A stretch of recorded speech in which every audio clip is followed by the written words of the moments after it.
Hey guys, what's going on? I'm Illegal Mist, and today we're going to be talking about teams that you can use on Stage 5 of Hard Fire Night. We're also going to talk about substitutes that you can have in case you don't have any of these champions.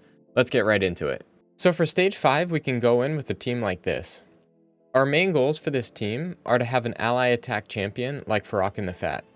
I recently just pulled Farrakhan, so I haven't built him up yet, and I have other ally attack champions, so I don't intend to build him, but he's a very viable champion for this. You can also have a counterattack champion to help you take down the boss's shield, but you would need to make sure that all of your other champions are able to sustain a hit from the boss. Our next two roles are Gori and Yakarl.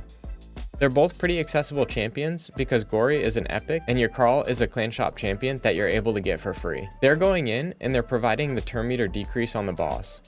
You want to make sure that these champions are both very fast and have high accuracy. Ideally, you have refresh accessories on them as well. The last two slots are your flex spots. The primary goals of these ones are to make sure that they can either provide turn meter fill or increase the speed for your champions, as well as multi-hit A1s. Our Lydia provides us with decreased defense and weaken to help take down the boss faster, as well as she provides the increased speed, so that way when we're on the waves, our Yakarl can get back to his freezes quicker, and on the boss, we're able to cycle through our freeze abilities as fast as possible. For Coldheart, we have a 4-hitter A1, and she's also going in and helping us take down the boss with Heartseeker. Because I don't have Farrakhan built, I have to use Cardiel. To try and make it as fair as possible, I turned off Cardiel's A2 so that he doesn't place the Revive on Death or block debuffs. The only difference between my Cardiel and Farrakhan are the fact that I have the passive that might add an extra hit to an enemy when they're attacked, but because our champions do so many hits to the boss, it wouldn't impact whether the shield goes down or not. He also has a heal on his A1 when he attacks, but because Yakarl has his AoE freeze, we shouldn't need it. Let's go in and try this team out, and then we can talk about some other substitutes.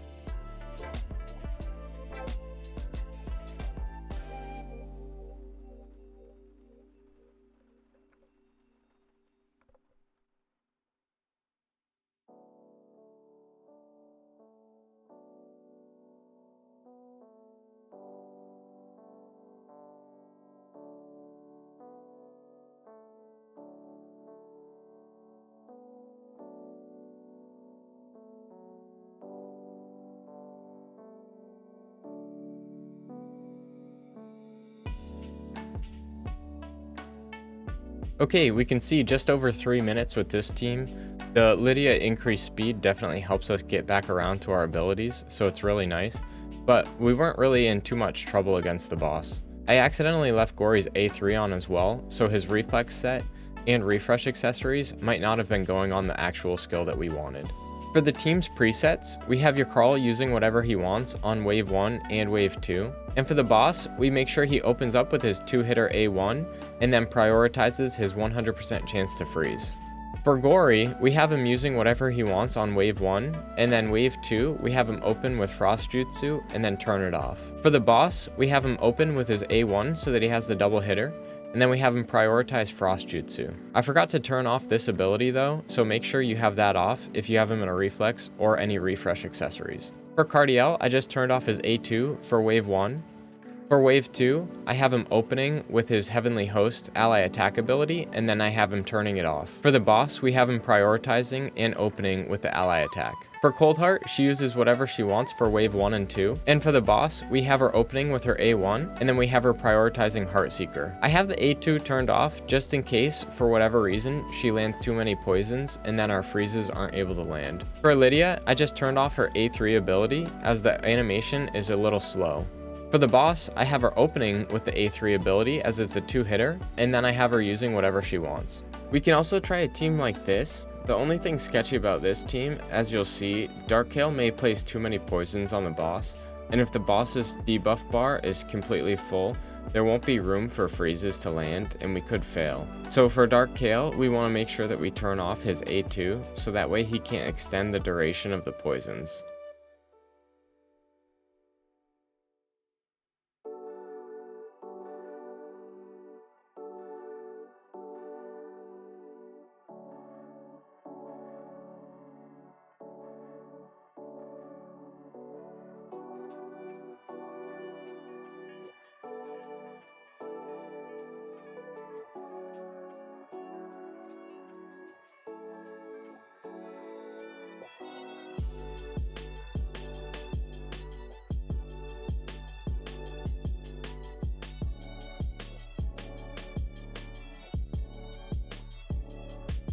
Okay, so we can see that was actually my fastest run so far. Dark Kale comes in and he does a lot of damage on the boss, but we can see the problematic part where if his A1 doesn't actually activate those poisons, we have the chance of the boss's debuff bar getting full. I wouldn't recommend Dark Kale if you don't have him extremely fast, and you need to make sure that you turn off his A2 on the boss. The other thing about Dark Kale, you want to make sure that you do have an ally attack champion if you're actually using him, as the ally attack champion can help mitigate some of that poison. Something like Master Hexer as well, where he increases the duration of the poisons, could actually be a detriment if you use him on this team. So for this team, we have pretty similar presets. We have Cardiel using his ally attack at the beginning of wave 2 and then not using it until the boss, and then he'll prioritize it. For Yakharl, for wave 1, I don't want him to use his freeze as we're going to be killing most of the enemies with Seer's Karma Burn.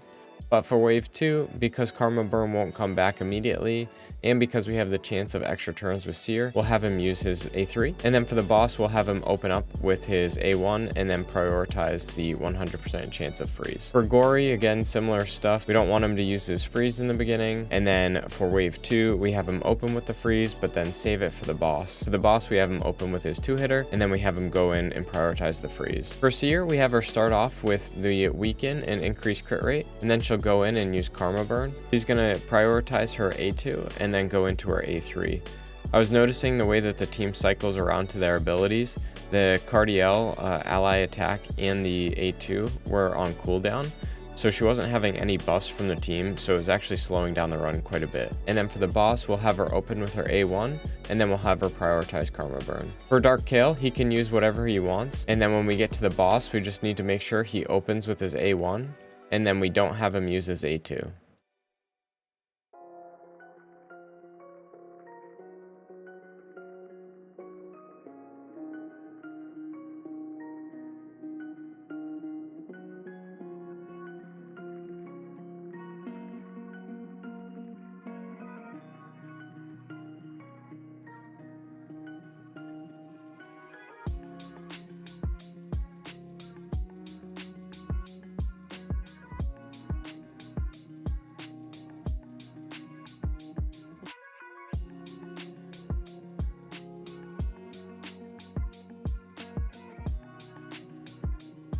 It's a lot more sketchy when we have Dark Kale on the team, just because like at the very end of that run, the boss did end up getting a turn, but because we had all the poisons on him, we were able to kill him. But Gory went in, he should have placed 3 freezes, brought the boss's turn meter down almost 50%. Instead, we weren't able to. So just realize when you bring in Dark Kale, if you had another poison activator, it might be better than having a Seer on the team.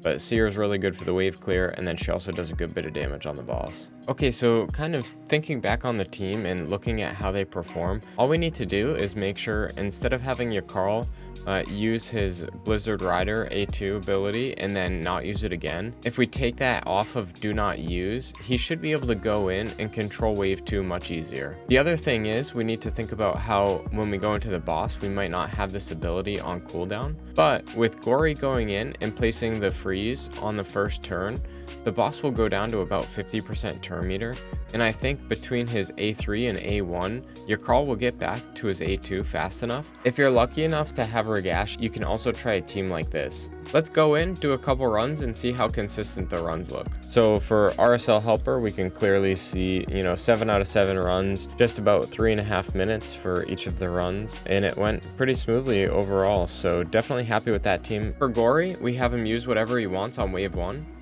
For wave 2, we can have him use Frost Jutsu, but then have him turn it off. And then for wave 3, we have him open with his A1, and then he uses his A2 as the priority.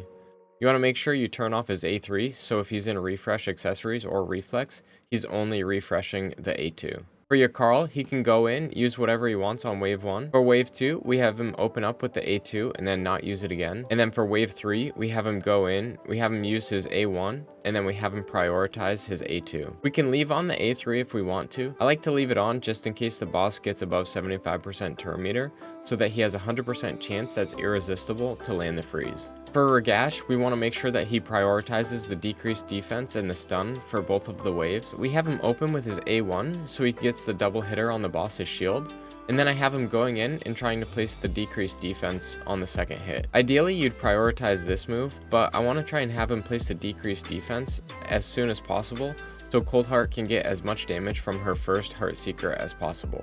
For Coldheart, we have her using whatever she wants on round 1. For round 2, we just don't want her to use Heartseeker. And for the boss, we have her open up with her A1. We turn off her A2 in case she gets too many poisons on the boss, and then we have her prioritize Heartseeker. The other reason we turn off her A2 is that way if she's in refresh accessories, she's able to make sure that Heartseeker gets refreshed as much as possible. For my Lydia's build, she's built with 56k HP, 2.6k defense, 302 speed, good crit rate, good crit damage, and then she also has 290 accuracy. I have Lydia built specifically for Clan Boss, and she has all of her books. For her masteries, we go down the offense and support tree. I didn't grab any masteries that increase the duration or change any turn meter because we have her used specifically for Clan Boss. For Darkkail's build, we have him pretty fast with high accuracy. He's currently got 45k HP, almost 3k defense, 255 speed, 100% crit rate, and 370 accuracy. We have him fully booked out, but we don't have any blessings on him. For his masteries, we have him going down the defense and support tree, but feel free to go down the offensive tree and get Giant Slayer if you want additional damage to make your runs faster. I had him originally built in regen sets to try and solo some dungeons, but I struggled with it, so I ended up switching him out.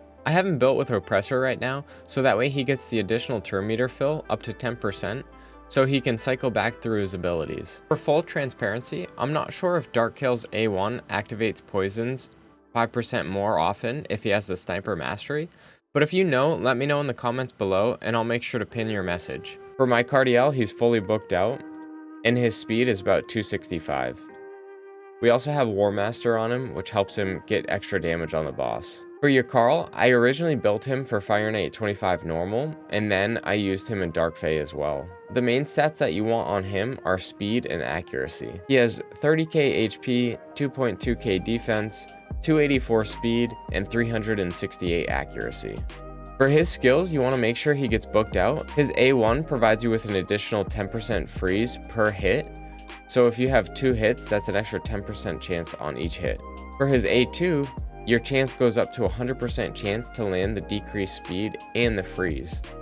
These are super important to land on the boss as fast as possible because the decreased speed will help your team get back around to their abilities. He also places the increased speed, which is helpful if you don't have another champion placing increased speed on your team.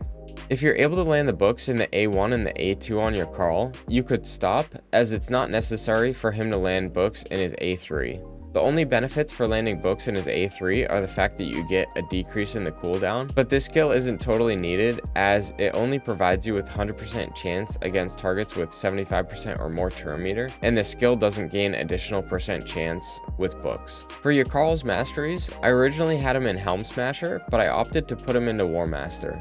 For his masteries, we have him going down the offense and support trees. The primary focus of the offense tree, we want to make sure we get Whirlwind of Death. That way he's able to gain an additional 18 speed when we kill enemies, and he's also able to get War Master, which helps us take the boss down even faster. The support tree is just to make sure that we cycle through our abilities, and we're also gaining additional accuracy. Something like Arcane Celerity is very nice to have on your Carl, because every time a freeze is removed from the boss, he has a 30% chance of increasing the turn meter by 10%. If his A1 is able to land freeze on both hits, you have the chance of gaining an additional 20% turn meter because of this. For my Coldheart, she's also built for Dark Fae. She's very squishy with 25k HP, 1.6k defense, and she's relatively slow at 205 speed. For her crit rate, we just want to make sure we get 70%, and for her crit damage, we have it as high as possible. We also have her accuracy very high, but again, she wasn't built specifically for this content, so if you're only using her as a damage dealer, you don't need it this high.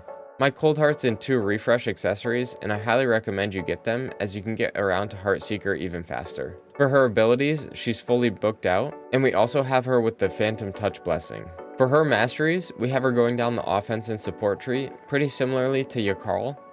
The only main difference is that we went down to Flawless Execution.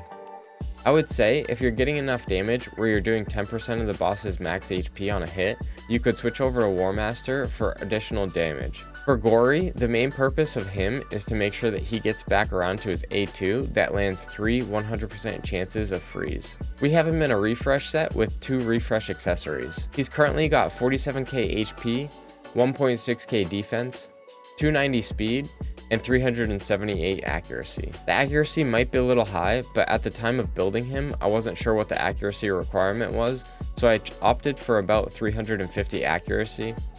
I ended up glyphing it a little bit higher. For Gory's skills, we just want to make sure that we get his A2 fully booked out.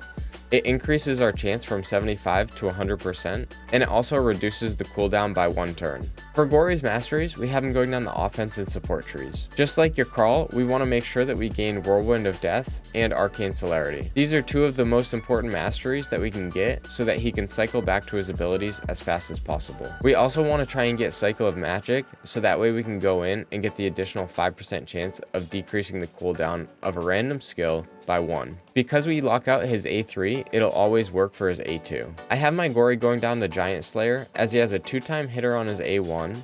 If the enemy is frozen, it'll land 3 hits, so on the waves it's pretty useful with Yakarl in the team. We also have the 3 times hitter that we always want to get back around to on his A2, so I found that I get a lot of damage out of Giant Slayer. For my Ragash, I recently rebuilt him. I wanted to make sure that he had over 250 speed and enough accuracy to land stuff on the waves. Ragash has 38k HP, 4.3k defense, 256 speed. We have him completely crit rate capped, and then we have 235 crit damage. He also goes in with 308 accuracy. It's enough accuracy where it can land decreased defense on the boss, but it's not going to land at 100% rate. For his skills, we have him fully booked out. It's very important that you land books in the A2, as we'll get the 75% chance of landing a stun and decreased defense up to 100% chance, and it also brings the cooldown from 4 to 3. Because my Ragash is so fast, he can cycle through turns and he can actually land the stun 100% of the time. It's also very nice for Ragash to land books in his A3. Gaining 2 additional turns of cooldown is super pivotal so that he can keep the increased speed up for as long as possible. If you can, you want to make sure his A2 and A3 get booked out, but because his A1 only provides additional damage, it's not necessary. For Ragash's masteries, I use him in primarily PvE, so I have him going down War Master, and then I have him going down the support tree so that he gains additional accuracy. Some champions that I wouldn't recommend are Mithrala and Nishak. Specifically for Mithrala, her A1 goes in and has a 100% chance of placing 2 poisons. While the rest of her kit could be good if you're trying to sustain and use a counterattack team because she gives you a big shield, strengthen, and increased defense, I think her A1 is going to give too many poisons to the boss, and if you don't have a poison exploder or someone that can activate poisons, I think the boss will get a turn because there's too many poisons on him and your freezes aren't able to land. Another champion I wouldn't recommend is Nishak. I don't recommend Nishak because he'll place his bombs and then he won't be able to activate them without his passive going off and causing the boss to get more poisons. Nishak is a fantastic champion, but because he'll place so many poisons, again, Yakarl and Gory won't be able to place freeze and then the boss will get a turn. I didn't showcase him, but again, Ninja is really solid for this boss. So Ninja is good because he provides you the decreased defense. He gives you a bunch of HP burns as well as activations, and you can use his A2 ability to do a 3-hitter in the very beginning of the boss to help take down the shield. But his A3 ability doesn't actually place a freeze on the boss at this time. For ally attackers, I think Farakin the Fat is a great alternative to Cardiel.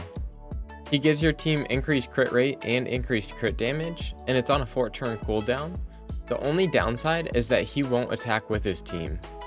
So when he's going in, you get 1 less attack than Cardiel will.